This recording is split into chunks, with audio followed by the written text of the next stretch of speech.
पाकिस्तान के बाद जिस तरह से बांग्लादेश ने भी दो टोक बीसीसीआई और इंडियन क्रिकेट बोर्ड को ये बोल दिया कि हम आपके देश में आकर वर्ल्ड कप नहीं खेलेंगे क्योंकि हम वहाँ पर अपने आप को महफूज नहीं समझते। लेकिन ये बात यहाँ तक ही नहीं रुकी, बीसीसीआई अपनी हठ धर्मी दिखाने में और फजूल की बकवासबाजी अभी भी उनकी चली हुई है। आज जो न्यूज़ आई है जिसमें हमने देखा है कि यूएसए के जो प्लेयर्स हैं जिनका ताल्लुक पाकिस्तान से है, यानी कि पाकिस्तान बेस के प्लेयर जो उनके हैं, उनके वीज़ाज वर्ल्ड कप 2026 के लिए जो कि इंडिया में होना है, श्रीलंका में होना है, यूएसए के मैचेस ज़्यादातर जो हैं वो इंडिया में हैं, उनको वीज़ा अलॉट नहीं किया गया, उनके वीज़ाज को रिजेक्ट कर दिया गया है।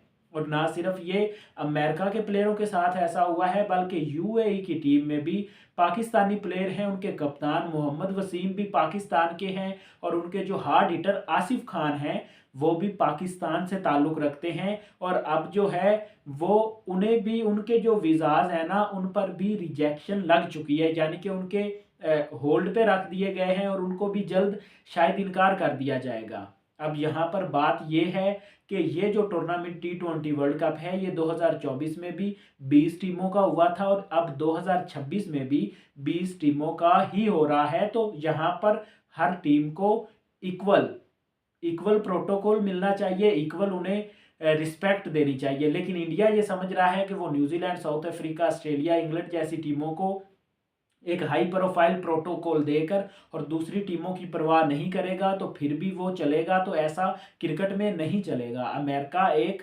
मतलब जो स्टेट है ना वो बहुत ही बड़ी स्टेट है और वो आपको जवाब सुना सकते हैं। आपसे तो एक बांग्लादेश कंट्रोल नहीं हुआ, पाकिस्तान तो बहुत दूर रख लीजिए, एक बांग्लादेश ने आपको दो टोक जवाब दिया है कि हम इंडिया में अपने मैचेस नहीं खेलेंगे। और एक तरफ अगर देखा भी जाए, एक बंदा जो यूएसए से खेल रहा है उस पर इंडिया वाले इस तरह से उसके वीज़े पर कैसे रिजेक्शन लगा सकते हैं।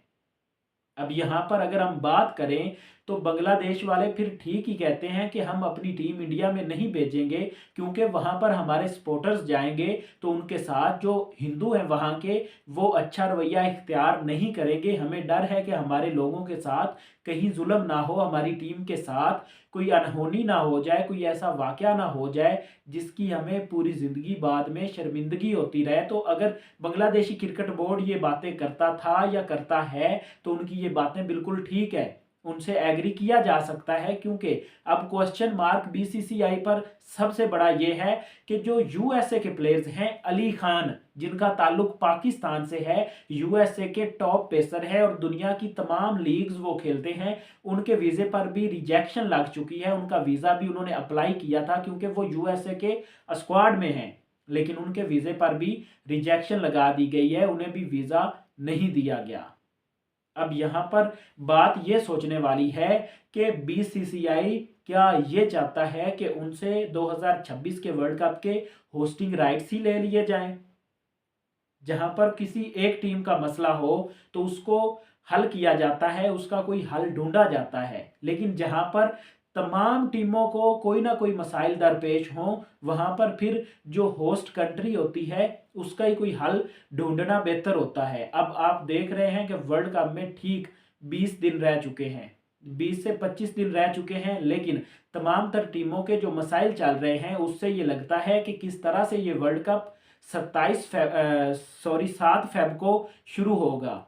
एक तरफ बांग्लादेश का इशू अगर हम देखें तो वो दिन ब दिन लटकता जा रहा है और बांग्लादेश का स्टांस बिल्कुल क्लियर है कि हमने इंडिया में जाकर अपना कोई भी मैच या वर्ल्ड कप नहीं खेलना। वर्ल्ड कप जाता है तो भाड़ में जाए, हमारी ईगो हर्ट होगी तो वो हमें ज़्यादा नुकसान हो जाएगा। अब देखना ये है कि ये जिन प्लेयरों को वीज़ा नहीं मिल रहा या जिनको वहाँ पर सिक्योरिटी खदशात हैं वो कैसे इंडिया वाले दूर करते हैं, ये बहुत ही बड़ा क्वेश्चन मार्क बीसीसीआई पर है।